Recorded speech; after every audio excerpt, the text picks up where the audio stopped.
Hi everyone, today I'm going to talk to you about the document design project. Now this project is going to be in 3 parts. In the first part you'll be responsible for rhetorical analysis.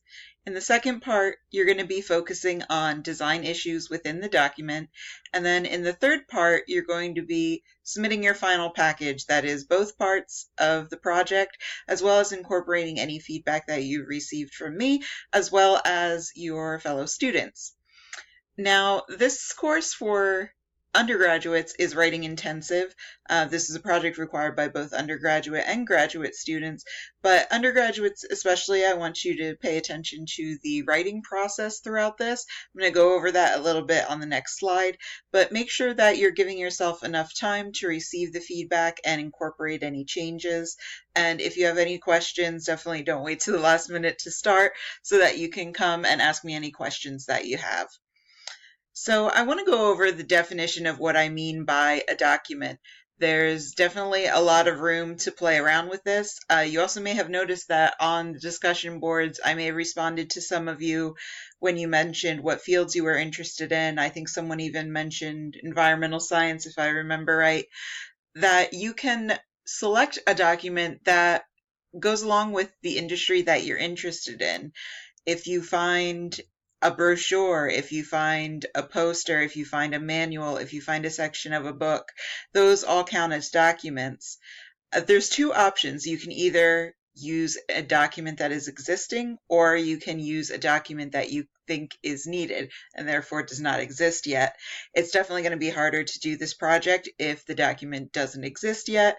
For those of you that like a big challenge, you're welcome to pursue that. But the easiest would be to find a document in an area that you're interested in and evaluate that document. If you choose a manual, some manuals are very long. If it's over 25 pages long, just select a portion of that document to work with. I don't want you to go through every single page and evaluate it. I want you to evaluate a portion that is manageable to you. And that's one of the most important things, that you find a document that's going to be manageable and that you have enough to comment on. If you're uncertain if your document meets those requirements, please feel free to send me an email and ask me to look at the choice that you made. Now, I want to go a little bit into the planning and the writing process. Now, as I said, it's writing intensive for those of you in COM350. So we're looking at the writing process. We're talking about planning, organizing, writing, revising, editing, and submitting. But as we're looking at that, we can also apply to what we already know about rhetoric. And by that, I mean aligning the 5 parts of rhetoric with each step of our writing process. So when you're talking about planning, we're really talking about invention. When we're talking about organizing, we're talking about arrangement. When we're talking about writing and revising, we're talking about style. And editing and submitting, we're talking about delivery. So it's important to see how the writing process just relates to those 5 parts of rhetoric as well. And as I mentioned, along with any writing process, you can expect feedback from me. Everyone is going to receive feedback, even if you do a very good job the first time. There's always something that can be improved upon, so we'll talk about that. And if you have any questions, again, feel free to reach out to me. Now, part 1, that's going to be due at the end of week 3, and that involves the rhetorical analysis. So what do I mean by that?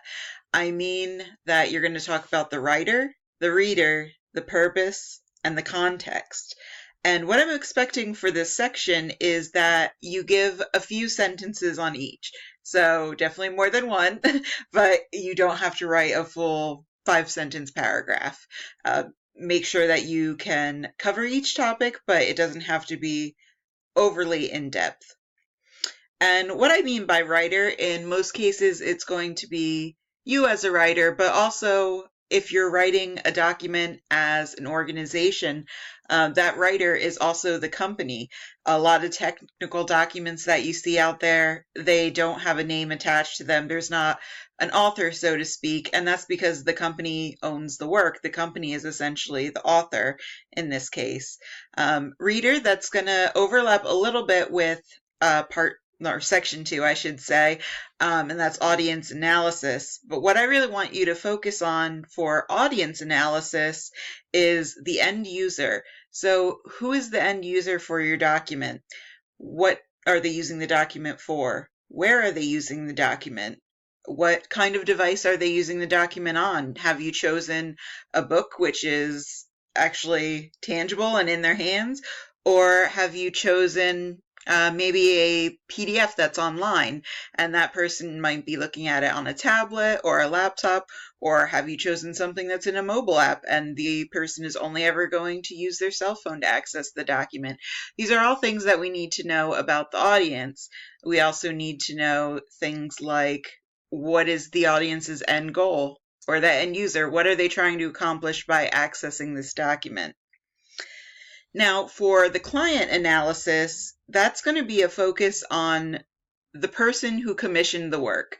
In this case, for the project, the person who commissioned the work is me, but we're going to leave me out of this and we're going to go for the client that actually commissioned the work from the original author. So that's the company that's selling a product. For example, again, if you chose to talk about software documentation and you have a user guide, the company that, or the client rather, that commissioned the work is your company, the one that's trying to sell the product. So I want you to do a client analysis on that. And just to make it a little bit more clear where I'm trying to differentiate, I want to give an example now of an audience analysis. Say that you chose a brochure about cancer treatments. Your audience, your end user for this, if it's about treatments, it's most likely the patients. You wouldn't say that the audience is everyone. Not everyone is going to pick up that pamphlet, but you might also have not only patients, but caregivers that would want to access that document. So make sure that you're looking at the full scope of the audience. Sometimes in your own head, it helps to eliminate people that you might first think would read it and think, well, maybe that's not applicable. Like maybe you thought doctors would use this, but once you look at the pamphlet, you're really finding out that it's geared more towards patient care or someone taking care of a patient at home. So you would realize that the end user is actually more of a focus on the patient rather than an actual doctor or healthcare provider.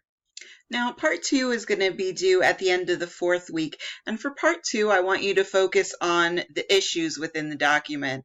So also when you're selecting a document, if you look at something and you think it's a perfect document and there's no issues that you would want to fix, maybe that's not the document that you want to look at for this project, and we can work on finding you another one.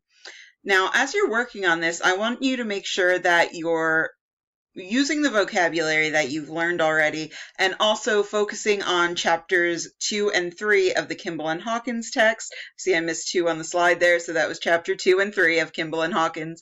And then also the 2 Kostelnik articles. So make sure you're using the vocabulary that you see in those as well. We definitely want this to be very professional and clean. And in part 3, we're going to pull everything together. You're going to be submitting parts 1 and 2, and that's going to include any feedback from me and any valid feedback from fellow students that you may have gotten over the course of the term. And that's going to be due at the end of week 6. So we also want to make sure we're being careful with deadlines, because you're going to be having the usability project coming up right after that. And for my graduate students, you're also going to be working on your annotated bibliography during this time. So that's it for the document project overview. If you have any questions, please feel free to reach out to me. If you're concerned you chose a document that's not going to work, feel free to send that to me and I'll give you some feedback. Thanks, and good luck with your project.